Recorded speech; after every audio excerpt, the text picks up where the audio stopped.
dilipat gandakan. Yang punya suami melayani suami, beresin rumah, ngurusin anak, akan dilipat gandakan kebaikannya. Jadi bukan hanya ibadah doang, gitu, ibadah fardu gitu ya.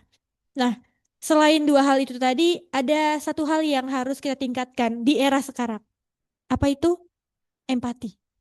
Ya, kita ngelihat berita ya yang aneh-aneh ya di sosial media yang baru-baru yang di UIN yang tahu kan ya udah beritanya gara-gara obses sama mahasiswi gitu ya.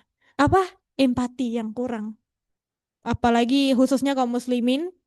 Kaum muslimin tuh terkenal empatinya paling tinggi. Ya.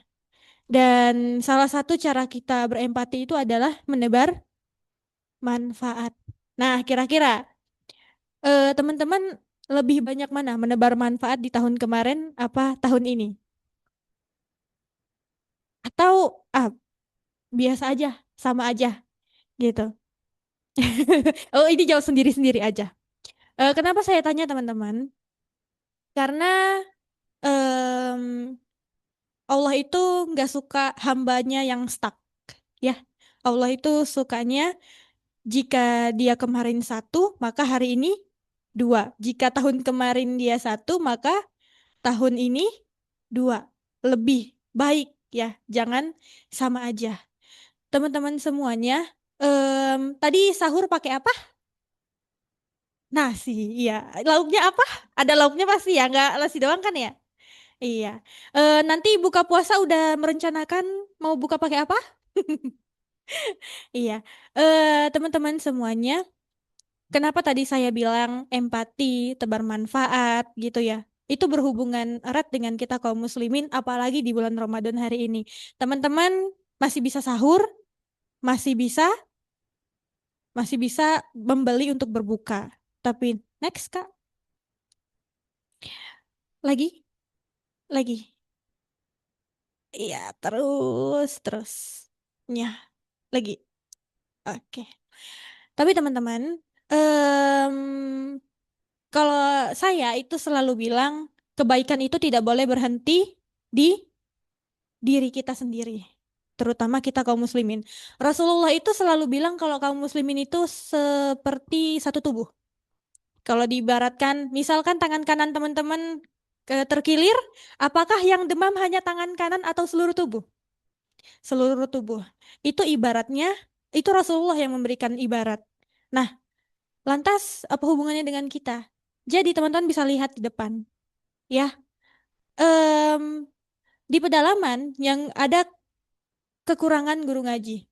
Teman-teman semua, kaum muslimin di Indonesia ada berapa jumlahnya? Ada yang tahu? Sekitar 230 juta. 72% itu nggak bisa baca Quran. Sekitar 130 juta. Guru ngaji di Indonesia itu hanya 24 ribu. Jadi kalau misalkan kita buat perbandingan, satu guru ngaji seharusnya mengajari 6.500 murid. Kekurangan guru ngaji. Setelahnya apa? Kaum muslimin minoritas yang kesulitan akses ilmu. Teman-teman, saya yakin ada satu dua atau beberapa yang pernah ke luar negeri. Eh, Kira-kira di negeri minoritas itu ada nggak madrasah aliyah negeri? Nggak ada. Jadi teman-teman bisa bisa bayangin anak-anak di sana diajarin sama siapa? Gitu. Lantas, terus apa lagi? Banyak pasien-pasien duafa yang berjuang untuk bertahan hidup, apalagi di bulan Ramadan ini. Terus, em, para santri yang terus belajar dan bertahan di dalam gempuran isu-isu pesantren yang lagi aneh-anehnya. Terus apa lagi? Terutama ya teman-teman, tadi ada yang teman-teman pasti sudah sahur, bisa berbuka, tapi teman-teman kita di Gaza mereka itu bukan hanya teman, tapi mereka itu saudara kita. Mereka untuk sahur aja mereka mikir. Bahkan bahkan mereka kadang nggak kepikiran untuk sahur. Mereka bertahan hidup aja mereka mikir, apakah hari ini aku masih bisa hidup ya Allah? Kenapa semua itu penting sama kita? Teman-teman biasanya di salah satu ustazah di kami itu selalu bilang gini. Punya suami kira-kira masalah nggak? Masalah. Nggak punya suami? Masalah. Punya anak masalah nggak? Masalah. Nggak punya anak? Masalah. Hidup kita penuh masalah. Kerja masalah nggak?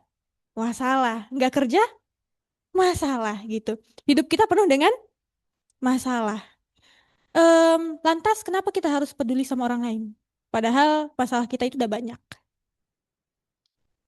Kenapa saya bilang tadi Rasulullah sebut kita kaum muslimin seperti satu tubuh? Karena itu teman-teman semuanya. Rasulullah itu selalu menuntut kita untuk care sama orang lain. Karena di akhirat kita nggak bakal sendirian. Kita nggak tahu siapa yang bakal ngebawa kita ke surga. Dan kita nggak tahu siapa yang nyeret kita ke neraka nanti. Bisa jadi anak kita yang bakal nyeret kita ke neraka. Bisa jadi suami kita yang bakal nyeret kita ke neraka. Karena itu teman-teman, saya sebenarnya karena kami lembaga filantropi, kami menjadi wasilah teman-teman yang sibuk kerja, yang bahkan nggak kepikiran untuk Aceh gimana di sana masih kekurangan listrik, kekurangan bahan pangan dan lain-lain. Apalagi teman-teman kita di Gaza yang jauh sekali dari Indonesia gitu ya. Kadang nggak sempat kita mikirin itu, bener? Bener karena apa? Sibuk sama kerjaan. Ya saya juga merasakan itu, bukan hanya teman-teman aja. Jadi cinta Quran di sini menjadi wasilah teman-teman untuk peduli di saat teman-teman sibuk. Banyak program-program kebaikan kami, jadi izin untuk memutarkan satu video yang menggambarkan program-program kebaikan kami yang insya Allah menggambarkan seluruh program-program dari Cinta Quran Foundation Next Kak. Satu kebaikanmu bisa merubah hidup banyak orang bersama Cinta Quran Foundation. Setahun terakhir, syiar Quran terus menggema dari Indonesia hingga penjuru dunia karena sedekahmu. Lebih dari 10.000 muslim kini bisa membaca dan memperbaiki bacaan Qurannya. 141 juta orang telah mengikuti kajian keislaman melalui program dakwah Cinta Quran Foundation baik offline maupun online. Membina 300 lebih calon da'i dan ulama peradaban, mulai anak-anak keluarga duafa, santri berprestasi di Indonesia, hingga santri tunanetra. 10.503 mustahik telah menerima dana zakat darimu. 19.365 orang terbantu melalui program kemanusiaan. 2.880 pasien anak difasilitasi akomodasi dan pendampingan selama masa pengobatan. Tak hanya di Indonesia, kebaikanmu juga terasa hingga berbagai negara. Di Jepang, 30.000 Quran terjemahan akan mendampingi ribuan mu'alaf dan warga Jepang sebagai sumber ilmu pengetahuan. Bersama itu, struktur Masjid As-Solihin Yokohama mulai berdiri kokoh. Insya Allah, Januari nanti kita akan menyaksikan sujud pertama di masjid ini. Di Kanada Barat, masjid pertama komunitas Indonesia akhirnya terbeli dan siap masuk tahap renovasi.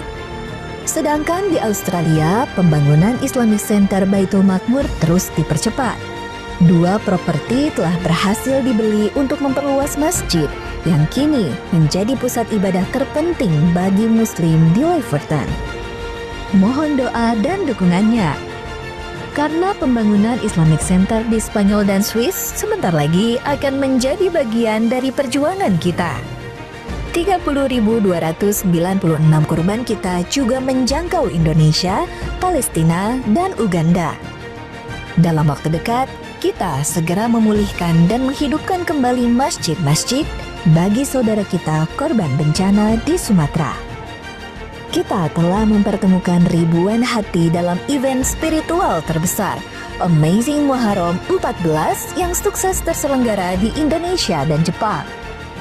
Bayangkan, semua yang kami kerjakan dalam 1 tahun ini berasal dari satu kebaikan yang kamu lakukan. Terima kasih untuk semua pejuang kebaikan, para donatur, relawan, dan keluarga besar sahabat Cinta Quran Foundation yang tak lelah berbagi waktu, tenaga, dan hartanya untuk dakwah. Mari kita lanjutkan perjuangan ini dengan mengukir kisah terbaik di tahun-tahun berikutnya. Insya Allah, kita siap untuk pulang dengan bahagia. Oke teman-teman, jadi itu program-program kebaikan yang ada di Cinta Quran Foundation. Teman-teman sekalian, bukan nakut-nakutin, tapi bisa bayangin gak teman-teman, kalau hari ini kita nggak peduli sama orang lain, nanti di akhirat 130 juta orang itu baru di Indonesia, belum di luar negeri. 130 juta orang itu akan narik kita ke neraka. Mereka akan nuntut kita kalau misalkan kita diam. Mereka punya dalil. Mereka punya dalih. Mereka bilang apa? Ya Allah, ini si Fulan, dia nggak ngebantu aku waktu aku susah. Padahal Rasul bilang kita saudara. Si Fulan, dia nggak ngebantu aku waktu aku nggak bisa sahur. Waktu aku nggak bisa buka puasa. Mereka nggak peduli sama saya. Terus ngapain saya ngebawa mereka ke surga?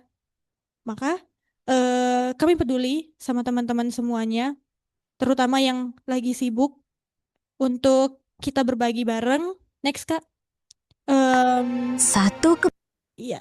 Nah, teman-teman, ini bukan hanya untuk di-scan, tapi bisa difoto dan disebar ke circle-nya teman-teman semuanya. Ingat tadi di awal, kebaikan jangan berhenti hanya di diri kita, karena kita nggak tahu siapa yang akan membawa kita ke surga.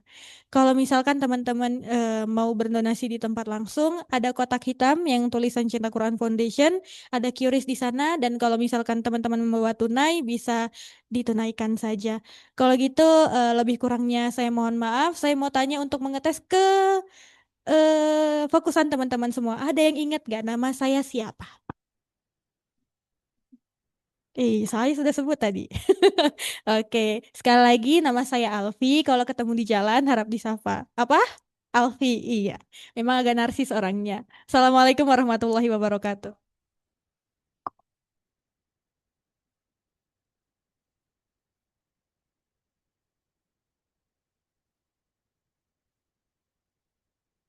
Terima kasih kepada Kak Alfi. Kemudian kita lanjut menyimak tausiah dari Ustazah Umu Sa'jad. Kepadanya kami persilakan.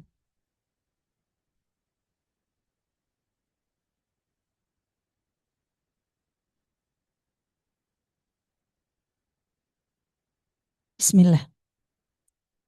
Boleh bergeser ke depan? Supaya lebih hangat. Karena AC-nya lumayan dingin.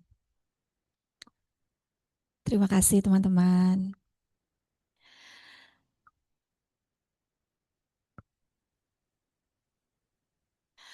A'udzubillahiminasyaitonirrajim. Bismillahirrahmanirrahim. Assalamualaikum warahmatullahi wabarakatuh. Yang jawab salamnya paling kencang, saya doakan rezekinya berkah berlimpah. Yang jawab salamnya paling kencang, saya doakan kalau sudah menikah rumah tangganya sakinah. Yang belum menikah, saya doakan tahun ini menikah. Yang jawab salamnya paling kencang, saya doakan dapat THR lebih cepat dari yang lain.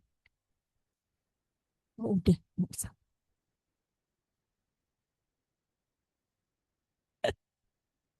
Assalamualaikum warahmatullahi wabarakatuh.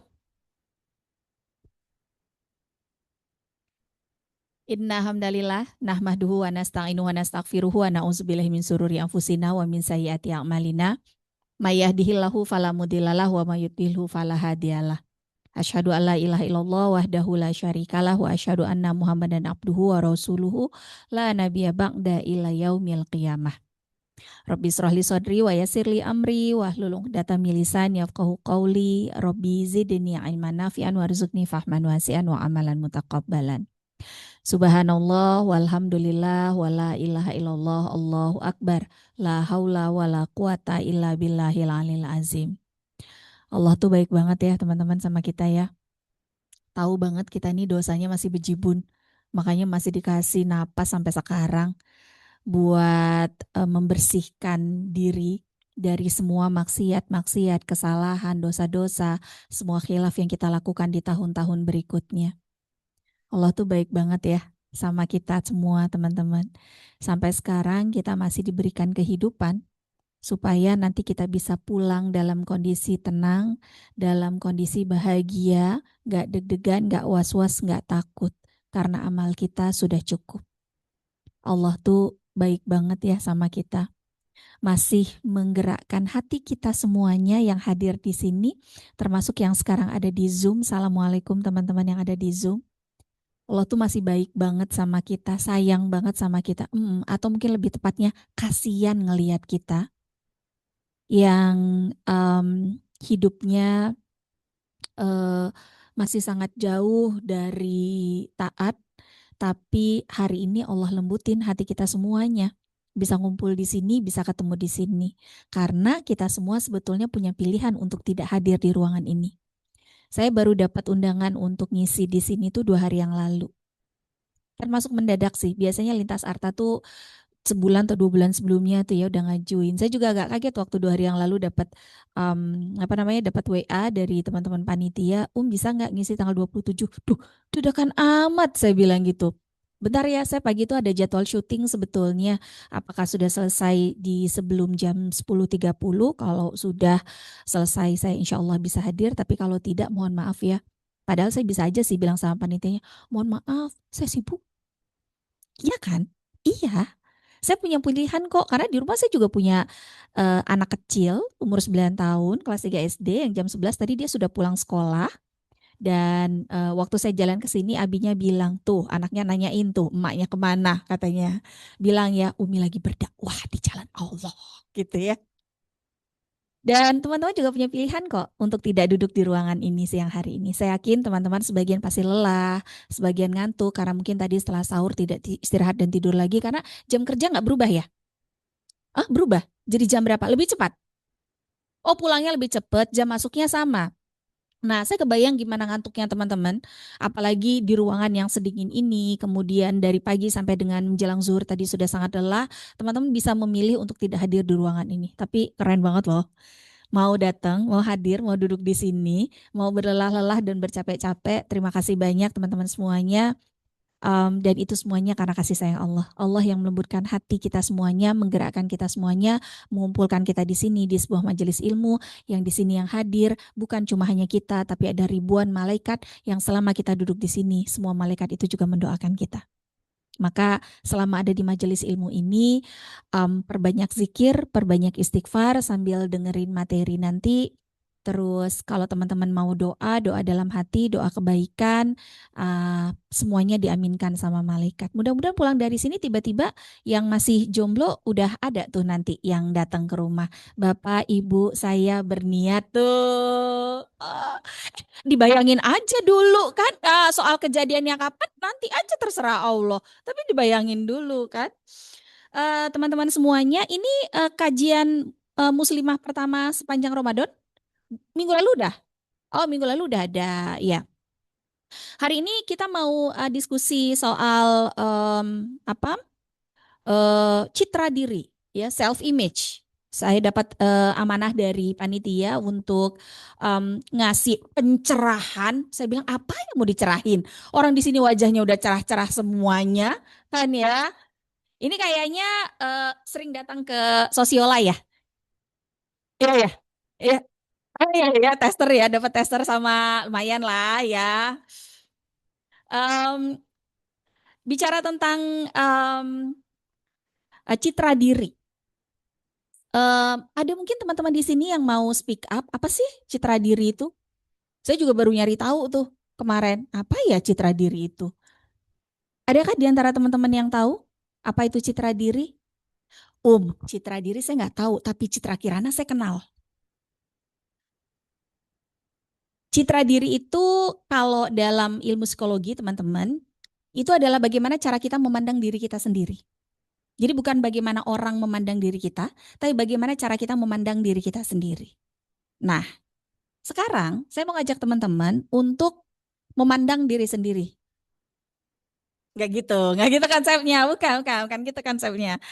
Mari sama-sama kita pandang diri kita sendiri. Teman-teman menganggap diri teman-teman itu sebagai apa? Siapa? Mulai dari fisiknya, mentalnya, kemudian karakternya. Oke, sekarang ada yang berkenan speak up? Boleh, Mike? Mike. Ada yang mau speak up? Aku tuh kenal diri aku sebagai orang yang ini mah bismika Allahumma ahya wa bismika amut ini mah. Benar ya? Maaf ya, ini yang di Zoom kelihatan nggak kalau saya di sini? Em, Teman-teman nganggap diri teman-teman sebagai apa? Kan kita pasti punya pandangan ya terhadap diri kita sendiri. Saya ini adalah orang yang begini, saya ini adalah orang yang begitu. Nah, setiap dari kita pasti punya pandangan terhadap diri kita sendiri. Ini karena nggak ada yang speak up, saya kasih hadiah deh buat yang mau ngomong. Sini,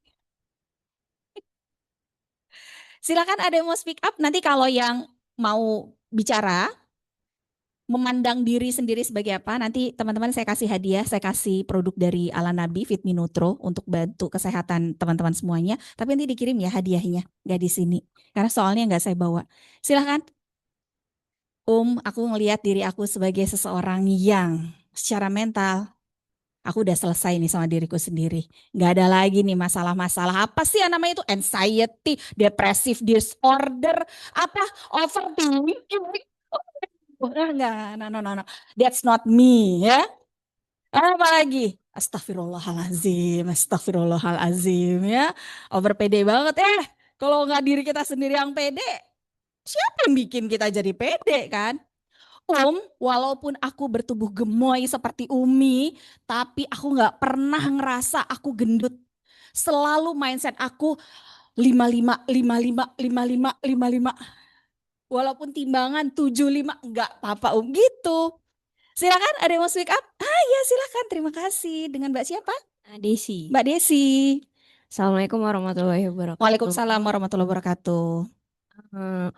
Kalau saya melihat diri saya saat ini ya, itu masih jauh dari seseorang muslimah yang perfect lah. Ya. Masih sangat lemah iman ya, maksudnya dengan ujian yang sekarang dihadapi itu masih sering nggak stabil imannya. Terus tapi dengan apapun kondisi yang saat ini dialami, tapi saya terus belajar. Maksudnya saya nggak berputus asa sama rahmatnya Allah, karena ya dari kemarin-kemarin kita kajian di sini itu selalu membahas bagaimana menstabilkan niat, terus menjadi seseorang yang tenang gitu kan.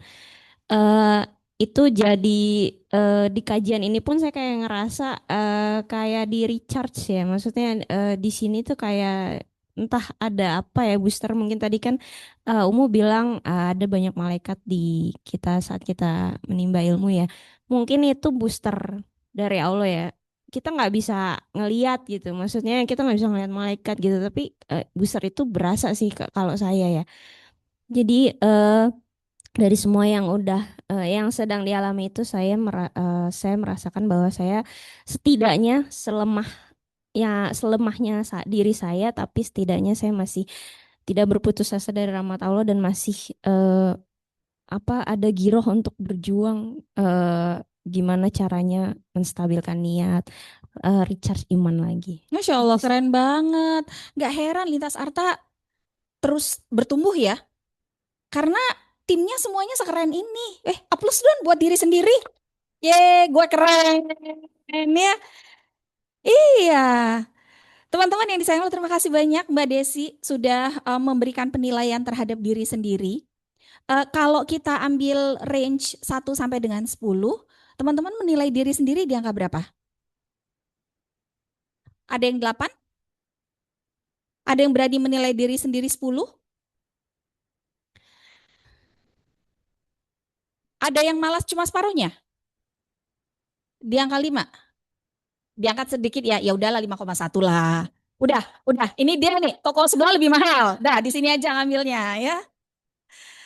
Ya, teman-teman, berkaitan dengan citra diri, bagaimana cara kita memandang diri kita sendiri, nanti itu akan berhubungan erat dengan bagaimana kita memahami pencipta kita dulu. Sebelum kita memandang diri kita sendiri, maka perlu untuk kita memahami sebetulnya apa sih hakikat kita hidup dan siapa sih yang menciptakan kita. Karena seseorang itu dia tidak akan bisa memberikan penilaian yang objektif terhadap dirinya sendiri kalau dia tidak tahu sebetulnya hakikat hidupnya buat apa. Dia mau ngapain di dunia ini. Terus nanti dia mau kemana setelah dia wafat, dan itu semuanya kaitannya dengan iman. Jadi kenapa ya ada orang yang kalau kita lihat itu hanya fokus pada pembenahan-pembenahan yang sifatnya physically. Teman-teman lihat ya, sekarang itu banyak sekali makin banyak bermunculan operasi-operasi plastik di mana-mana. Ya, ada artis yang dulunya menurut kita itu malah lebih cantik daripada setelah operasi.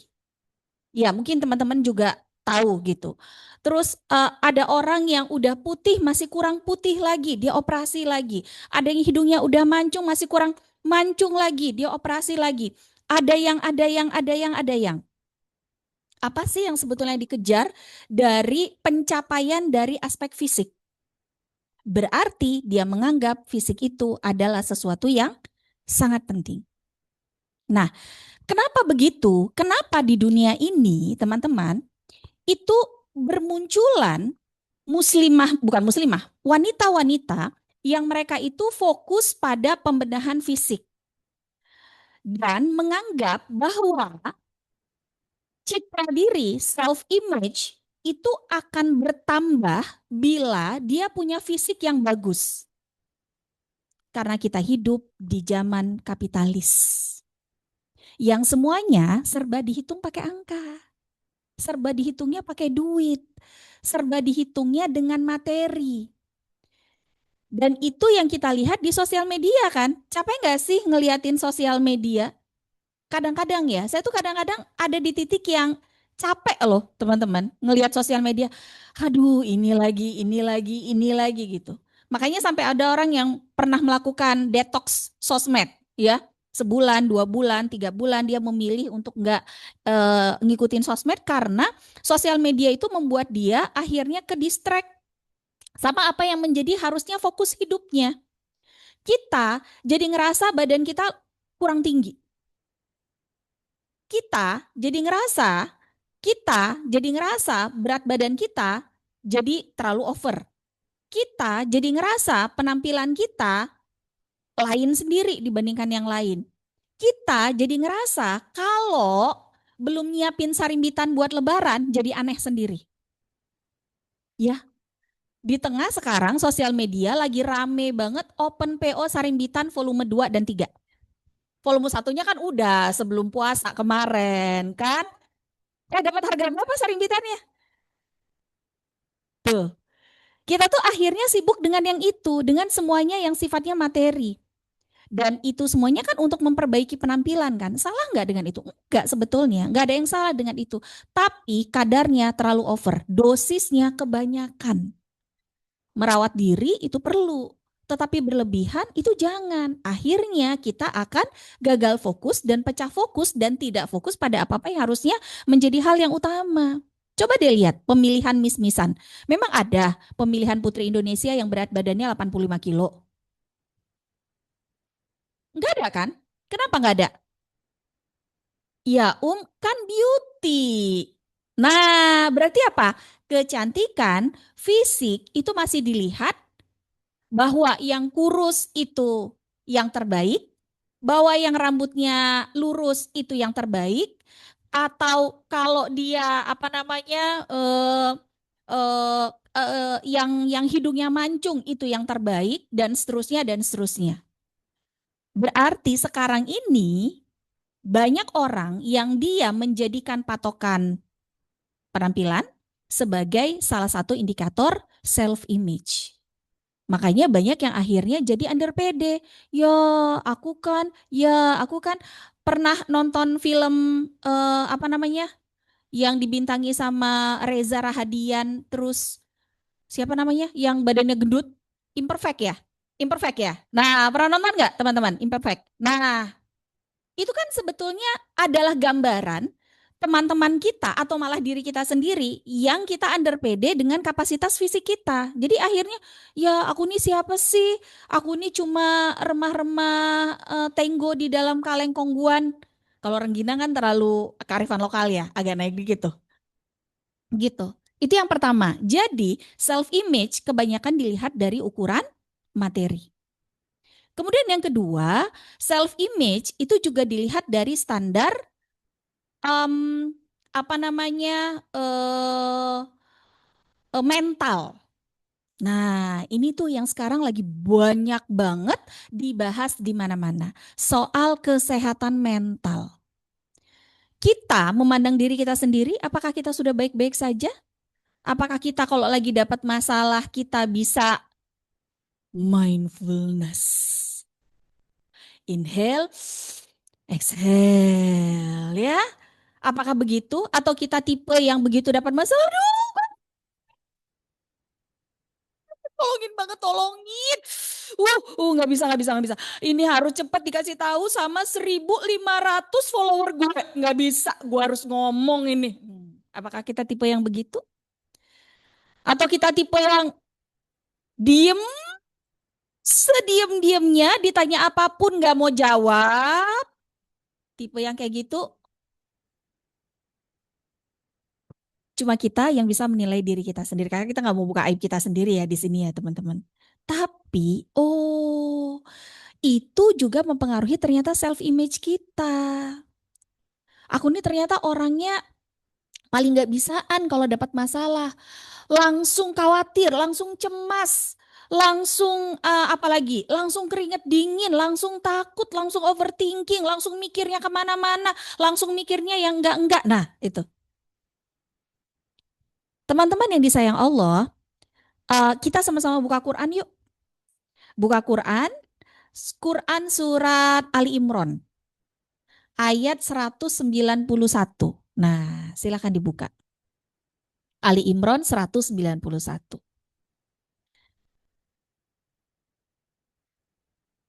Sudah dapat? Sudah ketemu? Nah, kalau sudah ketemu, saya mau minta tolong ya salah satu di antara teman-teman untuk bacakan ayatnya dan terjemahannya. Siapa yang berkenan? Siapa yang lagi bisa baca Quran dan berkenan untuk bacakan? Gak perlu yang makhrajnya bagus, gak usah. Ini bukan musabaqah tilawatil Quran, bukan. Yang biasa aja bacaannya juga gak apa-apa. Siapa yang berkenan? Ya, terima kasih. Dengan Mbak siapa? Isma. Mbak Isma, silakan Iya. Mbak Isma. Arabnya sama artinya? Arab sama artinya.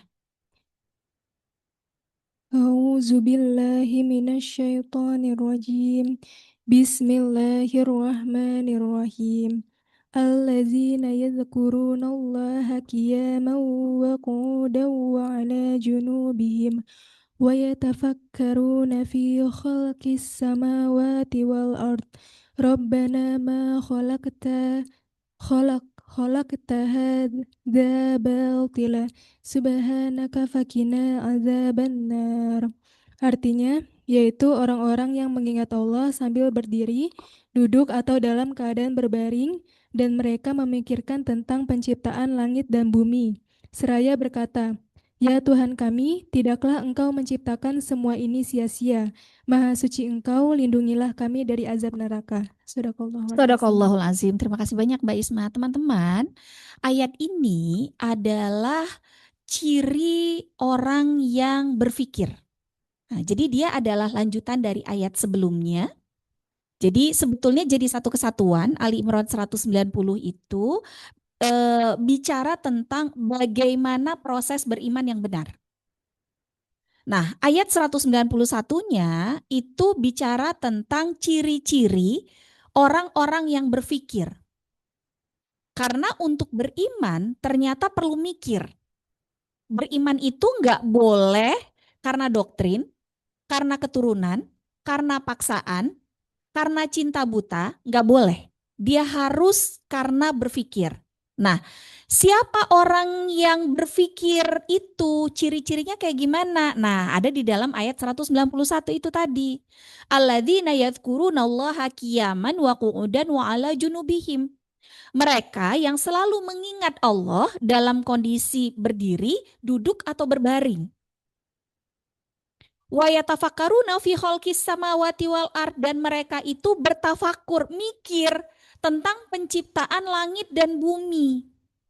Dan nanti mereka akan sampai pada sebuah kesimpulan. Jadi orang-orang yang berakal itu teman-teman, mereka akan beriman dengan mikir. Itu satu cirinya. Kemudian yang kedua, mereka itu akan selalu melakukan analisa terhadap semua yang ada di muka bumi ini, termasuk dirinya sendiri. Dia akan melakukan self-screening ke dirinya sendiri. Dia akan punya penilaian terhadap dirinya sendiri. Aku ini sebetulnya siapa ya?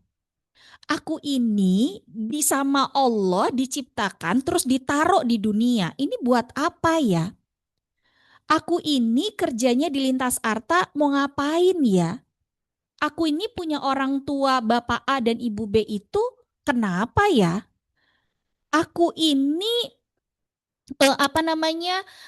aktivitasku sehari-hari ini tuh buat apa ya? Terus nanti kalau aku udah mati, sudah meninggal, sudah wafat, kemana ya? Nah, itu yang akan selalu jadi pertanyaan ulil albab, orang-orang yang berpikir.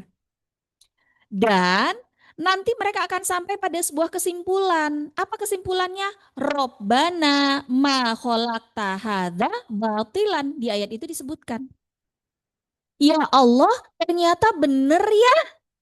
Setelah aku mikir, setelah aku tafakur, setelah aku tadaburi, setelah aku merenung, benar ya Allah ya, nggak ada loh satupun ciptaanmu yang sia-sia, termasuk aku.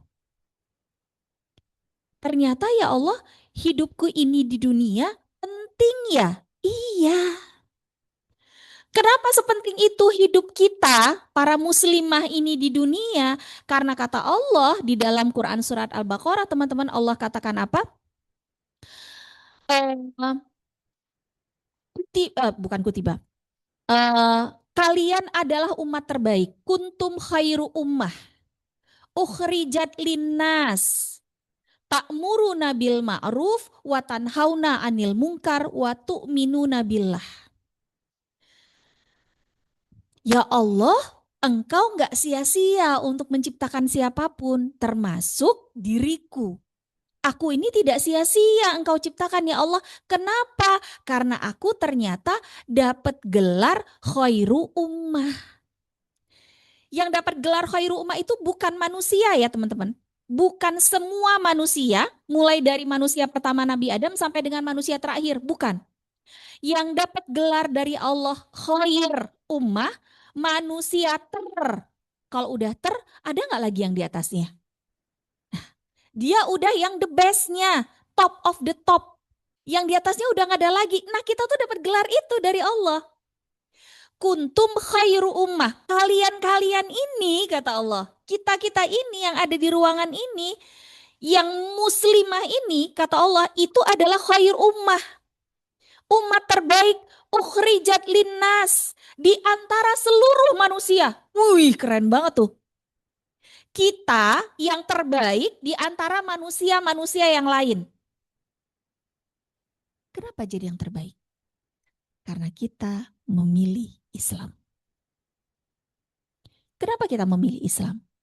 Karena kita mikir. Jadi kenapa kita milih Islam? Ya karena saya emang dari lahir udah kadung diazani nama bapak saya. Tadinya kalau milih mungkin enggak kali mungkin ada sebagian kita. Saya juga sama kayak teman-teman. Islamnya juga karena udah diazani nama dikomatin duluan sama bapak saya pas saya lahir. Tapi proses berpikir itu harus tetap dilakukan untuk mencari tahu sebetulnya keberadaan Allah itu ada di mana, seperti apa, kebesarannya bagaimana, kemudian dikdayanya Allah kayak gimana, itu tetap harus perlu untuk kita lakukan. Karena itu yang akan membuat keimanan kita itu jadi mantep teman-teman. Dibandingkan orang lain. Nah, kita itu dapat gelar khairu ummah oleh Allah karena kita punya iman. Yang namanya iman Islam. Yang itu kita dapat lewat proses berpikir. Makanya kita jadi umat terbaik. Yang tugasnya, nah ini dia. Ternyata jadi umat terbaik itu ada tugasnya. Loh, mau dapat gelar kan harus ada dong upayanya, harus ada dong effort yang dilakukannya. Apa effort yang dilakukan oleh si manusia terbaik ini? Ta'muruna bil ma'ruf wa tanhauna 'anil munkar wa tu'minuna billah. Gampangnya amar ma'ruf nahi munkar. Oh, jadi konsep manusia terbaik di hadapan Allah, konsep manusia yang hidup terbaik di hadapan Allah adalah manusia yang pertama dia punya iman Islam. Ya. Yang kedua, dia yang akan selalu melakukan amar ma'ruf nahi munkar. Ya. Jadi selain itu, enggak. Jadi tampilan fisik itu dia cuma casing aja. Bonus, tambahan, komplement. Tanpa itu pun nggak masalah. Oh, jadi kalau gitu fokusnya kita dalam memandang diri kita sendiri yang harus diperbaiki apanya dulu? Iman. Itu dulu yang harus dibenerin. Bukan yang lain. Kita ini sekarang, teman-teman, lebih sibuk untuk mengejar semua yang sifatnya angka-angka daripada semua yang sifatnya ruh, penguatan ruh, yang sifatnya akhirat, itu malah kita jarang untuk bisa fokus ke sana. Kita tuh sekarang tuh kita kejar angka, angka, angka, angka, angka. Ada sebagian di antara kita yang lebih memilih untuk punya rumah dulu daripada nabung haji dulu.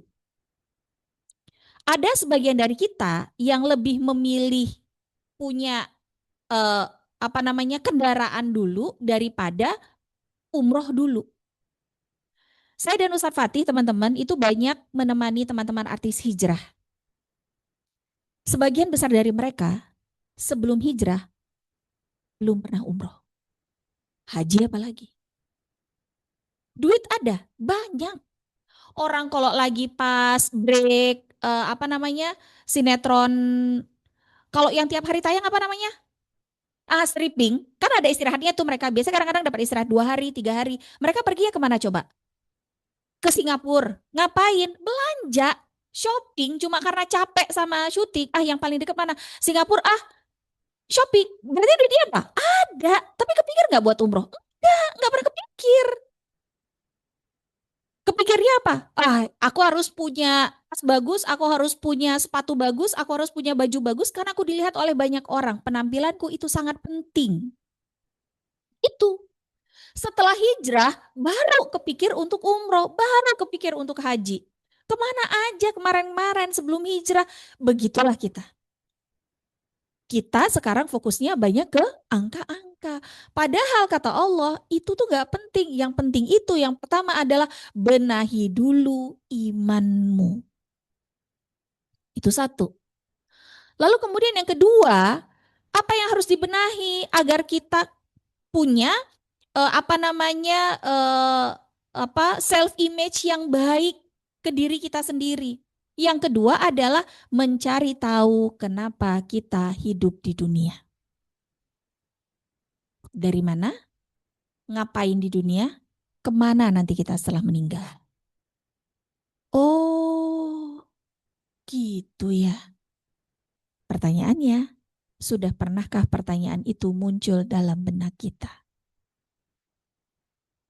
Kenapa ya Allah repot-repot menciptakan aku? Kenapa ya? Aku tuh dikasih hidup sekian puluh tahun sama Allah. Apa ya yang udah pernah aku kerjain dalam hidup aku? Berapa banyak ya kebaikan yang sudah pernah aku lakukan?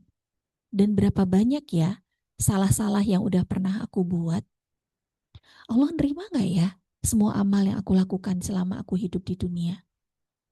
Ramadan ini teman-teman, ini momen untuk flashback kembali apa yang sudah pernah kita lakukan dalam hidup. Sudahkah kita cukup baik? Atau kita sebetulnya masih jauh dari kata baik? Ramadan ini kita punya banyak sekali kesempatan untuk berduaan sama Allah. Siang kita saum, malamnya kita hidupkan. Bukan hanya sekedar dengan tarawih, selesai sampai di situ, tidak. Tapi benar-benar bertafakur pada diri kita sendiri. Gue selama ini udah ngapain aja? Apa yang udah gue lakuin? Ini Ramadan hari keberapa? Mungkin sebagian ini hari ke-9, sebagian lagi ini hari ke-10. Ya, gak terasa ya. Saya tadi pagi ngobrol sama abinya anak-anak. Ya Allah Bi, karena kebetulan saya dan Ustaz Fatih saumnya di hari Rabu teman-teman. Mulai saum di hari Rabu. Udah hari ke-10 aja Bi. Ya Allah, kemarin 9 hari itu kita ngapain aja ya? Jadi mikir lagi, tilawah kita udah sampai mana ya? Tadabur ayat kita udah sampai mana ya? Amal soleh kita yang lain udah sampai mana ya? Sedekah kita udah seberapa banyak ya? Ngambek kita masih berapa hari ya? Kesel kita udah berapa lama ya? Jadi banyak gak terasa loh. Dan ternyata teman-teman, nikmat menjadi orang yang mukmin itu salah satunya ternyata adalah dia merasa hari itu panjang untuk beramal soleh. Hari-hari itu terasa panjang buat dia. Tapi salah satu nikmat yang dicabut dari orang-orang yang Allah memang gak sayang sama mereka, itu adalah ketika dicabut sama Allah nikmat yang namanya waktu. Jadi berasanya, kok cepet banget ya? Kayak baru kemarin ya? Kayak baru kemarin lusa ya? Kayak baru 2 hari yang lalu ya? Ramadan tahun lalu aja kayaknya baru kemarin kan ya rasanya. Saya tuh masih ingat di sini juga ngisi tahun lalu Ramadan. Makanya tadi bilang sama Mbak Alfi, kita tahun lalu di sini loh. 360 hari kemudian kita di sini lagi. Kayaknya baru kemarin ngisi. Saya juga masih ingat materi yang kemarin kayak gimana. Yang tahun lalu ya, masih ingat kayak gimana. Ketemu lagi sama teman-teman semuanya. Cepat sekali. Terus kita ngapain di sini? Terus pertanyaan ketiga, kemana kita nanti ketika kita sudah wafat? Pasti pernah melihat orang yang sudah meninggal dunia. Pernah kan ya? Kita semua pasti pernah takziah. Ada di antara teman-teman yang sudah pernah mendampingi seseorang ketika sakaratul maut? Ada? Oh sudah. Siapanya Mbak? Ayah. Berapa tahun yang lalu? 15 tahun yang lalu. Ada lagi yang sudah pernah mendampingi? Oh belum? Oh sudah. Siapa Mbak? Siapanya? Sama ayah juga. Berapa tahun yang lalu? 5 tahun yang lalu. Ada lagi yang sudah pernah mendampingi sakaratul maut? Ayah, ibu, atau siapapun? Belum? Belum. Saya doakan teman-teman ngalamin. Sekali seumur hidup. Mendampingi orang yang sakaratul maut. Sebelum teman-teman yang wafat. Sebelum saya yang wafat. Kenapa? Teman-teman akan ngelihat gimana perjuangannya seseorang untuk menghembuskan nafas terakhirnya. Tidak mudah. Saya menemani ibu mertua saya dalam proses wafatnya beliau, mulai dari sakitnya sampai beliau wafatnya menghembuskan nafas terakhirnya, sekitar 2 tahun yang lalu. Sampai sekarang masih jelas di kepala saya bagaimana proses beliau meninggal dunia. Dalam kondisi koma. Kelihatannya kayak tidur. Tapi di sana tuh ada pergulatan yang sangat panjang. Tidur, disadarkan lagi sama Allah, ditidurkan lagi sama Allah, dibuat nafasnya satu sampai kita yang lihat aja nggak tega, sampai akhirnya Allah panggil beliau pulang. Teman-teman yang disayang Allah, menemani seseorang dalam proses sakaratul mautnya, itu mengingatkan kita akan sulitnya seseorang diambil ruh dari jasadnya. Ketika kita takziah, coba posisikan diri kita adalah yang wafat itu tadi. Ruhnya masih ada di rumah, tapi jasadnya udah gak bisa ngapa-ngapain. Dalam banyak sekali riwayat, orang yang sudah meninggal dunia itu, ruhnya teman-teman, itu belum sama Allah, masih ada di rumah, masih ada di sekitar situ, masih bisa ngelihat. Hei, Desi, Des, gue masih hidup, Des, lo ngapain sih nangis-nangis itu? Nih gue ada di sini, Des, ini. Mbak Desi dicolek-colek udah gak bisa. Isma, Isma, lo ngapain sih lo datang ke rumahku? Gue masih hidup tahu Is. Bentar lagi juga ke kantor. Udah lo balik. Kita bingung. Dalam banyak riwayat dikabarkan mayit itu bingung ketika melihat orang semuanya mengerubuni jasadnya. Dia masih ada, dia merasa gue masih hidup, tapi enggak, dia udah gak bisa ngapa-ngapain. Baru kemudian dia sadar, ya Allah, inikah akhir dari semuanya? Di dalam salah satu riwayat dikabarkan mayat-mayat yang sudah meninggal dunia, udah meninggal dunia dong, namanya juga udah mayat. Kalau mereka diberikan satu kesempatan lagi oleh Allah, mereka bilang, ya Allah tolong hidupkan kami sehari saja lagi untuk bertemu dengan Ramadan. Mereka nggak minta ketemunya di Syawal, padahal di situ Lebaran. Mereka nggak minta ketemunya di musim haji, padahal di situ ada wukuf di Arafah. Mereka nggak minta mereka dihidupkan kembali di bulan Rajab, padahal itu salah satu dari bulan haram. Tidak, mereka minta dihidupkan di bulan Ramadan. Kenapa? Karena mereka tahu Ramadan itu adalah masa di mana semua kebaikan akan dilipat gandakan. Kali-kali lipat. Mereka berharap dan bermohon semoga satu hari Ramadan mereka yang diekstend oleh Allah itu, teman-teman, itu akan menjadi bersih dari semua dosa-dosa dan khilaf yang mereka kerjakan. Karena setelah mereka wafat, selesai semuanya. Gak ada yang tersisa. Teman-teman, pada saat seseorang sakaratul maut, tahu apa yang terjadi? Di dalam sebuah riwayat, Rasulullah Shallallahu Alaihi Wasallam itu punya sahabat, namanya Sya'ban. Pernah dengar kisahnya? Pernah dengar? Jadi Sya'ban ini teman-teman, ini adalah seorang sahabat Rasulullah yang tidak pernah ketinggalan sholat subuh. Sholat subuhnya selalu ngambil posisi di belakang Rasulullah paling kanan. Belakang Rasulullah paling kanan. Kenapa? Karena supaya ketika Rasulullah mengucapkan salam pertama kali, yang beliau lihat pasti Sya'ban. Keren banget gak tuh strateginya? Terus satu subuh, Sya'ban gak ada. Padahal biasanya selalu ada, gak pernah absen. Sya'ban mana? Kata Rasulullah ketika salam.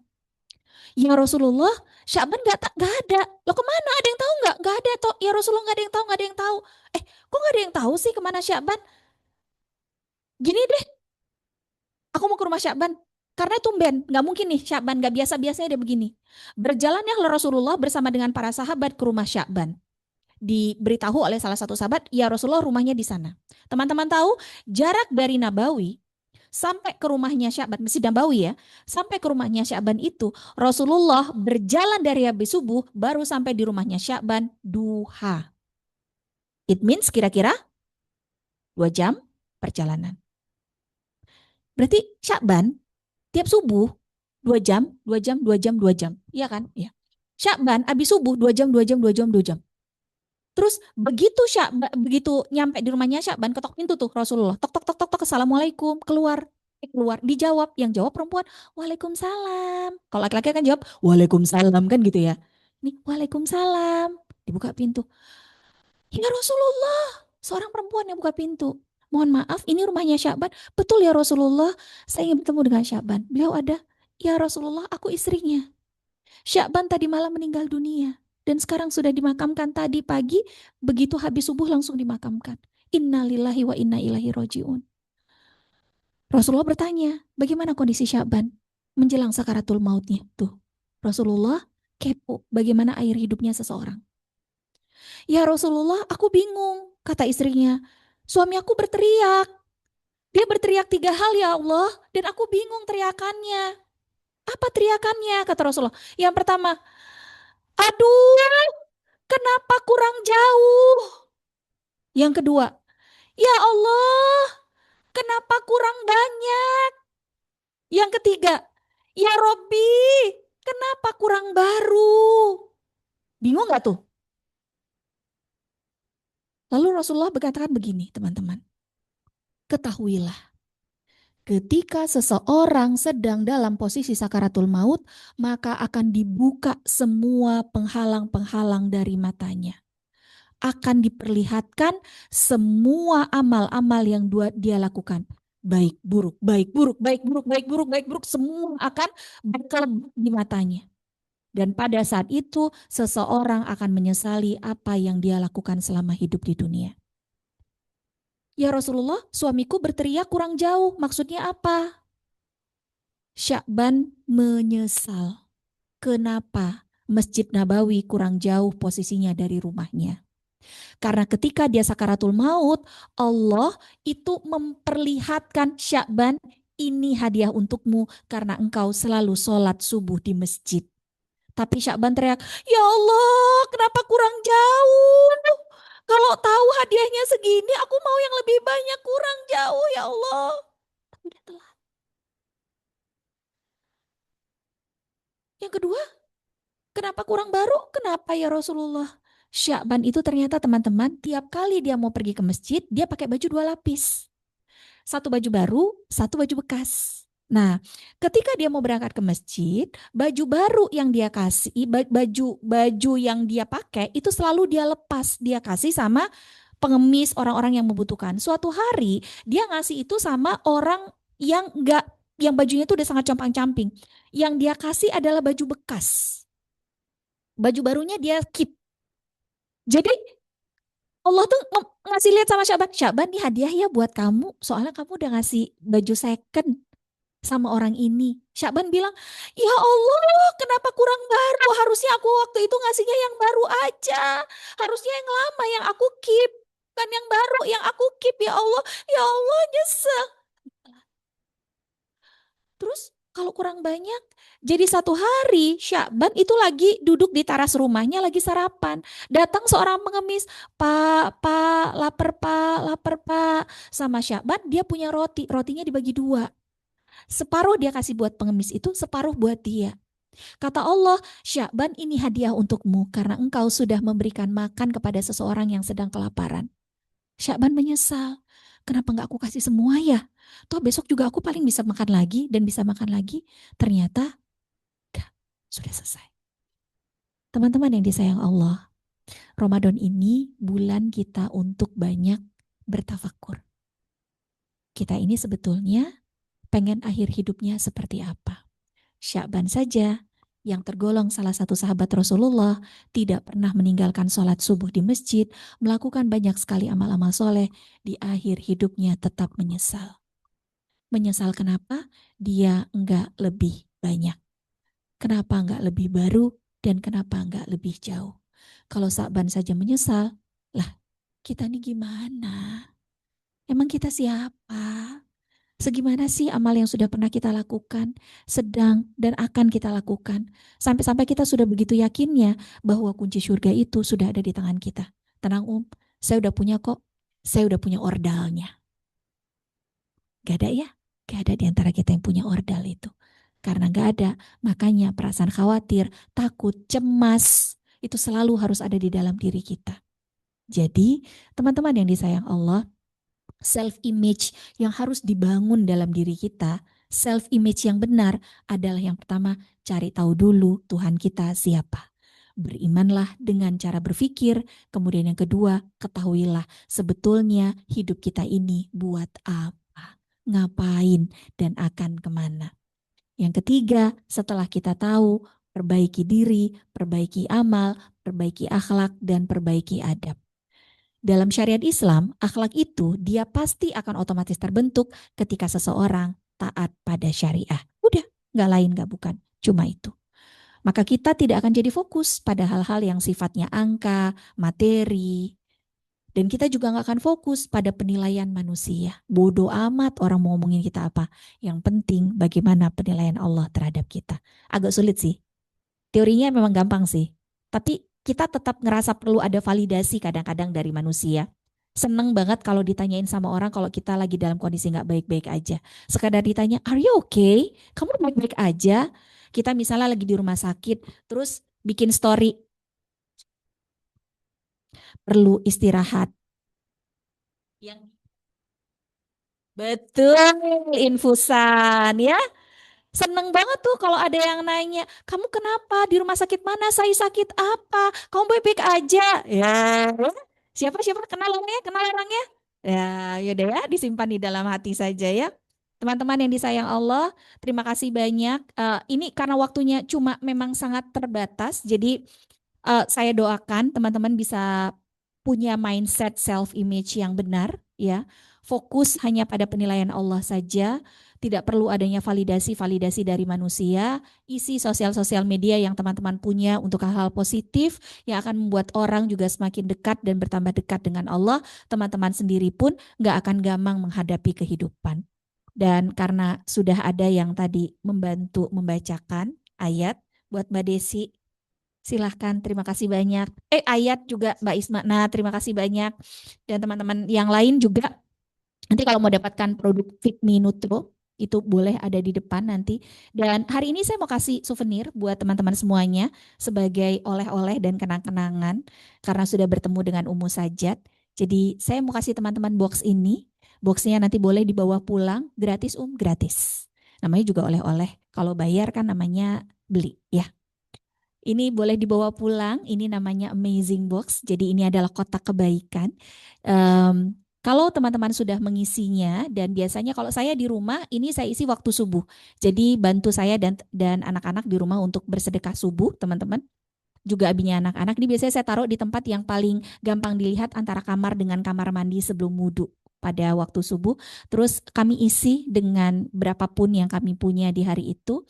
Kalau sudah penuh, nanti teman-teman bisa hubungi nomor telepon yang ada di bagian paling belakang dari box ini. Terus duitnya dipakai buat apa? Akan kami gunakan untuk semua program-program kebaikan yang tadi sudah teman-teman lihat videonya. Membangun masjid, mengentaskan, membebaskan teman-teman kita dari buta aksara Quran, membantu saudara-saudara kita dalam recovery yang ada di Aceh, Sumatera Barat, dan Sumatera Utara, dan masih banyak program-program kebaikan yang lain yang kita lakukan. Wallahu a'lam bishawab. Assalamualaikum warahmatullahi wabarakatuh. Jazakumullahu khairan. Terima kasih kepada Ustazah Umu, luar biasa sekali tausiahnya ya pada siang hari ini. Alhamdulillah ya, rangkaian kajian siang ini telah kita lalui bersama. Semoga ilmunya bisa bermanfaat untuk kita semua, untuk teman-teman diterapkan di dalam kehidupan sehari-hari begitu. Oke, selanjutnya nanti di depan itu ada ini ya, ada boothnya Al-Nabi, Ala Nabi dalam rangkaian apa itu adalah rangkaian produk kesehatan herbal yang terinspirasi dari metode pengobatan Rasulullah di At-Tibun Nabawi ya, umum. Itu untuk berbahan alami seperti madu, jintan hitam, zaitun, dan kurma. Jadi itu produk utamanya itu adalah minuman kesehatan Fit Me Nutro ya, yang tadi dibagikan ya. Yang iya betul. Jadi nanti kalau mau lihat produknya bisa mampir di boothnya. Boothnya tuh ada di sebelah resepsionis ya, teman-teman semua ya. Oke, baik. Kami selaku MC mewakili panitia Ramadan dan pengurus Rohis mohon maaf atas segala kekurangan. Mari kita tutup dengan doa kafaratul majelis. Subhanakallahumma wa bihamdika asyhadu alla ilaha illa anta astaghfiruka wa atubu ilaih. Terima kasih. Wassalamualaikum warahmatullahi wabarakatuh.